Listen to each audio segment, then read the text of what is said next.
Opening the center for rapid piece development, this pawn push immediately challenges black for central space and sets the stage for dynamic play. Instantly contesting the center with asymmetrical pawn tension, black aims for a dynamic, unbalanced game. Unlocking diagonals for the queen and bishop, this knight jump immediately challenges black's central pawn structure and prepares for aggressive central play. Solidifying central presence and opening a diagonal for the bishop, this choice initiates a robust defense against white's aggressive opening. Opening the center immediately, white challenges black's pawn structure and seeks rapid piece development for an attacking game. Accepting the central pawn exchange simplifies the position, creating an open game with immediate opportunities. Opening the d-file while developing a knight establishes central control and prepares for further piece activity. Activating the knight immediately challenges white's central pawn, developing a piece while preparing for kingside castling. Solidifying central presence, white prepares to uncoil pieces and probe the Sicilian's jagged structure. Setting up a springboard for the queen's bishop on b7, this prepares to challenge the center's pawn structure from the flank. Securing the light-squared bishop on its most active diagonal, this maneuver prepares for queenside castling while supporting a central pawn advance and eyeing potential weaknesses on black's kingside. Immediately confronting the knight with the pawn forces a decision, opening lines and potentially creating central imbalances that will need careful management for both sides. The knight retreats to a slightly passive square, surrendering the central tension and allowing black to solidify their pawn structure in the center, potentially paving the way for a kingside expansion by black later.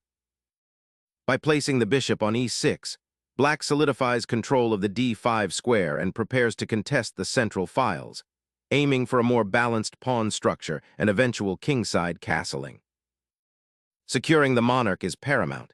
This maneuver redirects the king to safety behind a fortified pawn structure, preparing for future central pawn thrusts while simultaneously clearing the e-file for rook deployment.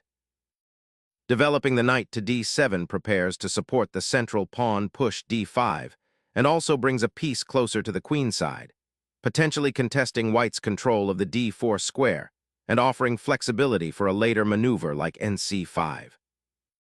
Unleashing a bold pawn storm, white immediately challenges black's center, aiming to disrupt its solid structure and potentially open lines for rapid development towards the king. This aggressive thrust gambles on creating dynamic imbalances, but also risks weakening white's own pawn shield. Positioning the queen centrally, black aims to influence both queenside and kingside action while indirectly defending the d6 pawn. Observe how this piece now eyes the g3 square, potentially creating future tactical opportunities or serving as a defensive anchor. Aggressively pushing the pawn forward creates a dynamic imbalance, immediately challenging black's control of the d5 square and potentially trapping the bishop on e6 if white can follow up effectively.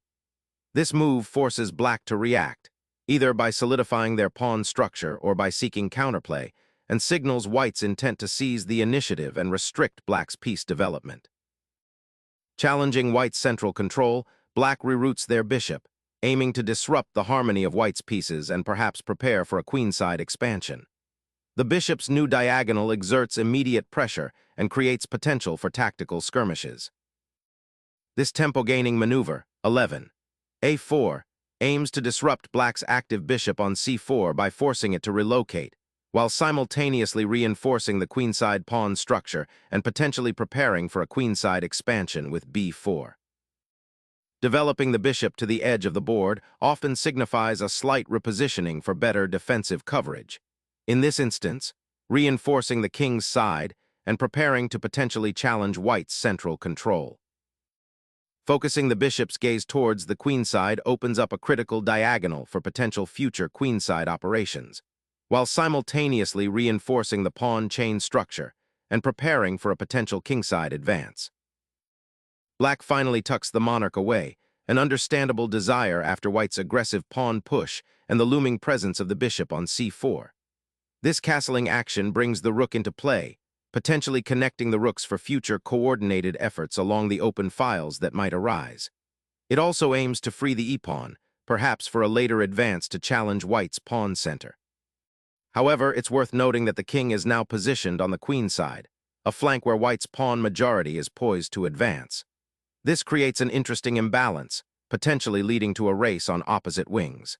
The immediate question becomes how black intends to support the king and whether the queenside castling will prove to be a safe haven or a future target. Probing for weakness, white aims to restrict black's queenside mobility, essentially creating a pawn lever that could eventually squeeze black's pieces or open a file for potential attack.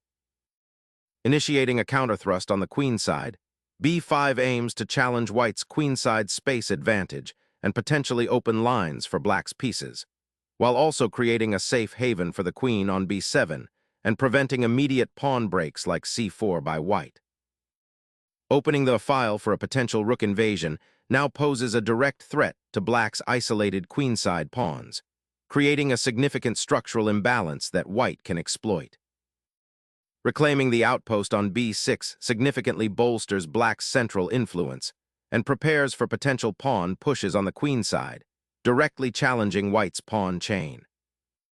Capturing that bishop fundamentally alters the pawn structure, potentially liberating black's queen side while simultaneously creating a potential outpost on c5 for white's knights down the line. Snagging the doubled pawn immediately is a natural impulse, and this capture forces a crucial decision from white regarding their pawn structure. You're not just grabbing material, you're injecting immediate tension into the queen side and potentially disrupting white's pawn chain, which could create lasting weaknesses if they're not careful with their subsequent recapture. This exchange also clarifies the immediate central pawn structure, setting the stage for a more direct confrontation. Securing the king's refuge while simultaneously eyeing the now open h-file suggests a readiness to activate the rook, preparing for potential kingside activity or defensive maneuvers against any lingering threats.